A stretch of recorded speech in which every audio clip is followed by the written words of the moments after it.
What's going on, guys? Today we're going to show you what I had to do, or the little tricks and tips to doing a vf39 turbo swap on a 2003 WRX. Now, obviously what you're going to need to do is get a new turbo. I already actually have done this. Unfortunately, I ran out of footage or recording space when I was in the middle of the job, so we had to kind of scratch that video. But this is the old TD04 stock WRX turbo and the intercooler. I also, when doing so, because I did the Cobb tune, went ahead and switched out all the injectors. So let's see if we can get one out here. There you go. So this is just a stock WRX injector. There is supposed to be an O-ring right here. I'll kind of go over why that's missing one in a little bit. But anyways, so let's go over to the car. I'll show you the new parts. Now, I have the video out on painting the intercooler, and that's actually the STI one right there. And we did the custom stencil for it. New turbo. Right there, looking good. Bolts up the same. There's a little bit of fitment issue I find with the intercooler. Actually, I got one of the bracket bolts I had to remove. It wouldn't quite line up right there, so that's not in. But you know, muscle it on there. You can look kind of at the coupler too, kind of see how it's shifted the one way. Now that being said, tricks to taking this turbo off and switching it out. The intercooler is pretty straightforward. You'll take it off. Like I said, it's a little bit tight. You got to kind of wrestle with it a little bit, but it more or less switches over. Do make sure if you get the STI intercooler, a used one, you get a Y pipe as well. So this is a stock WRX one. Mine came with a new Y or a used Y pipe as well, so it was all pretty nice. The turbo. So first we're going to take the downpipe off. Now this is how it sits in the car more or less. This is actually going to be sitting right towards the bottom, this right here. The downpipe's going to bolt up to here. The up pipe comes to this bottom flange, this 3-bolt flange. So there's only the 3 bolts right there, and that's what holds it on. So you're going to take the downpipe off first, get it up out of the way. And I have a video on me switching that out too, so you can check that out if you want a little more in depth on that as well. Then you're going to have to take off these vacuum lines. Now the only one you will have to take off, depending on where you get your turbo from, is this line right here. So it comes off this T connector and comes up to here. There's a little connector that sits in here. Just pop that one loose. You'll have a water feed line that comes into this line right here. And then your oil feed. Now your oil feed is going to have a banjo bolt right here. You do need to take that off. When you do that, you are going to have to bend that out of the way. It doesn't quite flop out of the way like you would want. I'm trying to get you a shot where you can see me. It doesn't quite bend out of the way or flop out of the way to get it out of there. So you do have to kind of pry up on it just slightly, just to lift it up out of the way. Make sure when you do that you get 2 new washers for it as well. You want to make sure you replace those every time you switch one out. Then you'll have the oil or the water return line is this one.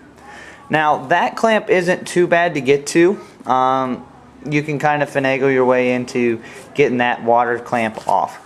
So you'll take the water return line off. And then the last one, the tricky one, is your oil return. And that's the one that comes straight off the bottom of the turbo. Okay. Now, when you take this off, you'll take the 3 flange bolts out of the bottom, 1, 2, and 3. You'll see those. Those are easy to get to. Then you're going to kind of just grab this turbo. Now, there's going to be a hose clamp that sits over this. It's not a screw type unless it's been replaced. It's just kind of a squeeze clamp. Now, I was able to pull up, and that clamp just kind of popped right off. So that's how I did it. Some people say you can find a way to get some pliers in there. I unfortunately could not find that. So what I did is I just kind of lifted up. It did pop loose. Kind of get a second hand down here if you can to kind of hold on it while you lift. But it is really, really tight to get in there. Once you get it out, we checked for shaft play. Surprisingly, even with 116,000 miles, there is absolutely none on that turbo, which is really cool, which means I have a perfectly good turbo. I can go back to or even sell if I want, but these generally sell pretty cheap on eBay or Craigslist, so I'll probably just keep it just in case something happens to my new one. Now, the hardest part is putting the new turbo on, is doing that oil return. It's the hardest one taking it off. It's the most difficult one putting it back on. What I did when I put it back on is I kind of lined everything up, and I was able to just kind of press down, and it, again, this is, I couldn't find a video that even showed you how to do it, but I've just kind of lined it up and pressed, and it slid back on. Now, you may not get lucky like that, and you'll have to find some type of plier or something to use to squeeze that, but I'll kind of show you how tight it is in that car. So the water return line is, let me see if I can get a shot of it here. Right here, that's our water return. Back under here, so it's actually under the intercooler. Now granted, you're going to have the intercooler off to do this, but it's back under this side here, and you can't really get to it. I couldn't even get to it from the back side. So it's really snug. Now, like I said, I was able to press down it, kind of pop back into place. The nice thing is with these is there's not really any pressure in here. It's just a return, so it's not like it builds a whole lot of pressure. So if you get it to where that hose slides on, usually that hose may be enough to keep it from leaking. I would still, obviously, you want to try to get some type of clamp on there, the old clamp, but like I said, I left the clamp on the hose in its original spot, and when I pressed it on down, I kind of wiggled it a little bit, and it just kind of worked its way back up into place. I did replace the hose clamp for the water line. That one did become too loose. That one I did have to replace, which was no problem. That's easier to get to. Now, when you do this vf39 from Cobb, you also have to replace the injectors. The injectors are not easy.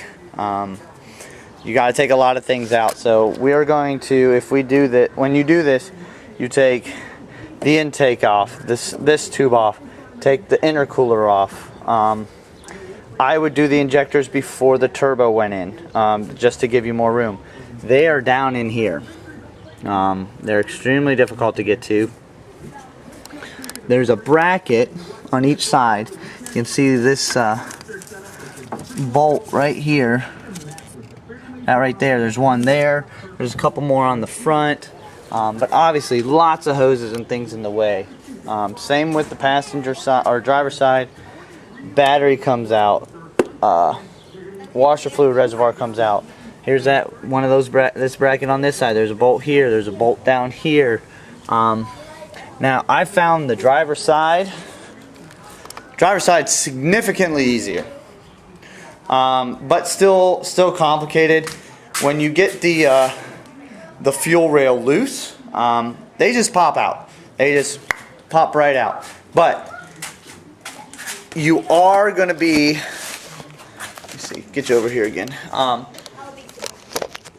You are going to be really tight on space even when you lift that fuel rail up. Fuel rail doesn't just pull out of the way like you would see on a lot of the top flat 4 or straight 4 cylinder, like on a Toyota or something like that. The fuel rail barely clears when you need to take the injector out, but you'll pull that out.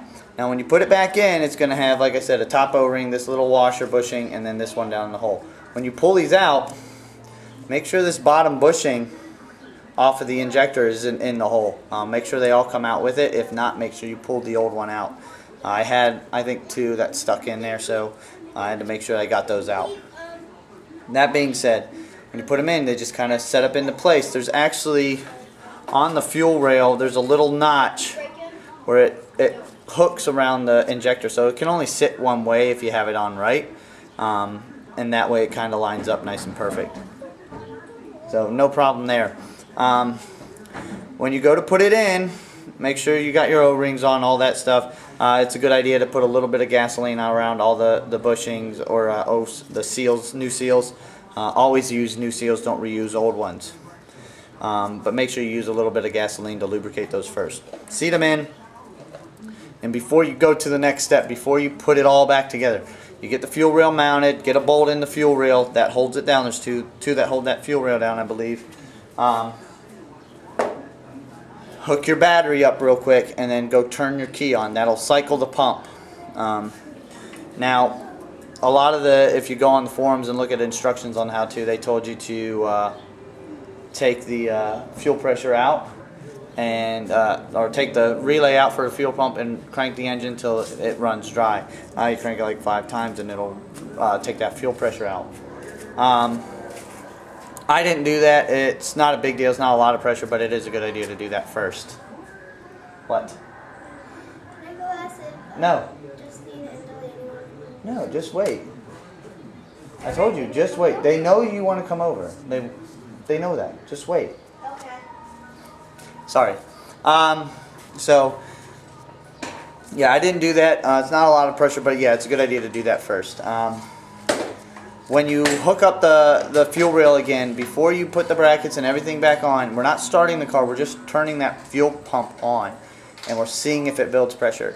And all you got to do is turn it on to make sure nothing's spraying. Unfortunately, the ones I got were remanufactured injectors, and the O-rings on top were the wrong size, and they kept leaking. That's part of the reason why there's not a video on this, because I was in a time crunch. I ended up having to go get new seals. If you go get them, I actually got them here.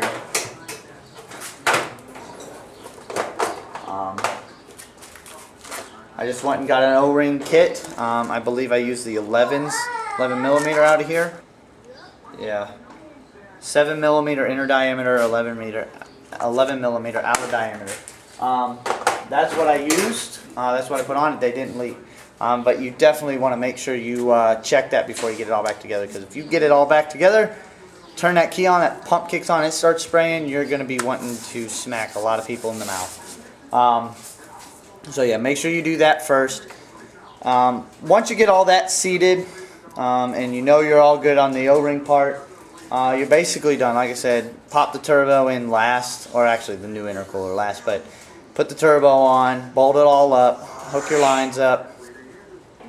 Make sure, before you put the turbo in, I should have covered this too, you take a little bit of oil, get a funnel, and put oil down in there. You actually need to, especially on a new turbo, is get oil in there. And then if you spin the turbine and stuff, I believe that'll kind of move that oil around. Some people even say take the start relay out or something so you can crank the motor and get that oil moving before you fire the car. Turbo, make sure everything gets lubricated, and then breaking it in. Now, if you have a blown turbo and you're switching it out, and the change out goes very similar to any of these stock turbos, but if you're changing it, change the oil before the new turbo goes in. Now, what you need to do though is when you're breaking it in, you need to run it on low boost. So be gentle with it. Unfortunately, I don't have a map that could set the wastegate to open really, so I just kept it off boost as best as I could. I think the most I hit was like 5 pounds. For about 500 miles you want to do that, and it's not a bad idea to, once you break it in, change the oil one more time, get fresh oil in it, and then have fun, pound through gears, do what you want to do. I ran it for 750 miles on a break-in period, but that was just because we did the clutch at the same time, the same weekend, and the break-in time on the clutch they said was about 750 miles, so we did it all at once. I apologize, there's not more as far as what I did, kind of show you where bolts are. I do apologize for that, but it was a time restraint thing for me, so I had to hurry up and make it so I could drive to work on Wednesday. whatever day it was. Daddy, What? want to picture? Huh? In a little bit. Okay? Daddy, So, you also, I can point out too, when you do the injectors, this guy's coming off. You're tipping it out of the way. You're going to make a little bit of a mess. It's not really too bad. That being said, it's worth it. If you're doing a vf39 on that Cobb tune, it's pretty fantastic. It pulls way better. Pulls a lot more. It's really just an awesome turbo. I've talked to a couple guys who've tuned at different shops. They said they've seen those turbos put out 600 horsepower. That being said, my car's never going to take 600 horsepower. That block would blow apart before anything. Our be-all end-all goal is 400. There's still a lot of work we got to do to get that goal. But at least for now, it's pulling really good. I'm able to kind of open it up. Turbo lag's a thing now too. With the WRX turbo, if you're familiar with it, if you've owned one, you know those TD04s don't really lag at all. And when you get this VF39, you will get a little bit of that, so it's kind of cool just to be able to put your foot down and have there be a little bit of pauses. You know, most people don't want that hesitation. It's just kind of cool to finally have something where you're like, oh, that's what turbo lag is. So that's pretty cool. I like it. The sound's pretty cool. But yeah, I think if you guys have any questions, ask them in the comments below. I'll do my best to answer them. Like I said, I apologize for not having that info ready, but I'll be able to kind of walk you through. The other thing I could say is go on the forums, look up pictures and things like that. A lot of good help on those, at least for the injectors. The turbo is pretty straightforward. The injectors were the tricky part. They're hard to get to. There's a lot of stuff in the way. So make sure you give yourself plenty of time to go through that. Also, have a set of O-rings ready to go if you're getting remanufactured ones or even used ones. If you're buying brand new, you shouldn't have to worry about it. But if you're getting remanufactured, I recommend doing it. Who's to say they're not who's to say they're not going to be the wrong size? But there you go. I'm Bo Money. Thanks for watching. See you guys later.